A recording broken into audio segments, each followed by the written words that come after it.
ഈ വീടിന് ചുമരുകൾ മാത്രമല്ല ഉള്ളത്, ചെവികളും കണ്ണുകളുമുണ്ട്. ശ്വാസം എടുക്കാൻ പോലും അനുവാദമില്ലാത്തൊരിടം.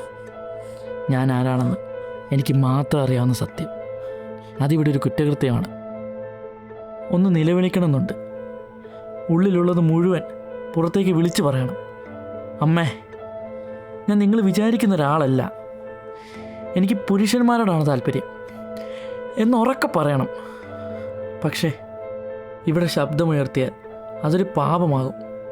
വളർത്തുദോഷമെന്ന് പറഞ്ഞ് അവരെന്നെ വീണ്ടും ചങ്ങലക്കിടും.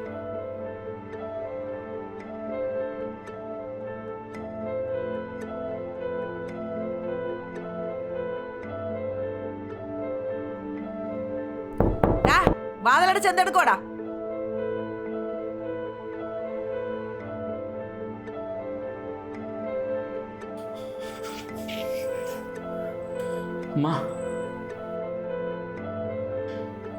എന്ത് പോടാ വിക്കിക്കൊണ്ടിരിക്കുന്നേ? എനിക്കിവിടെ 100 കൂട്ടം പണിയുണ്ട്. ഇവ നിന്റെ പണി നോക്കിക്കേ. സ്നേഹത്തിൻ്റെ പേരിൽ അവർ തന്നത് ഭയം മാത്രമാണ്. എൻ്റെ സ്വകാര്യത പോലും ഒരു ആഡംബരമായി കാണുന്ന ഒരമ്മ. പക്ഷേ ഇനി എനിക്ക് ഒളിച്ചിരിക്കാൻ വയ്യ. നിങ്ങളുടെ ഈ കടുത്ത നിയമങ്ങൾക്കോ എന്നെ ശ്വാസം മുട്ടിക്കുന്ന ഈ വീടിനോ എൻ്റെ സത്യത്തെ ഇല്ലാതാക്കാൻ കഴിയില്ല. ഞാൻ എന്നെ തന്നെ ഇല്ലാതാക്കില്ല.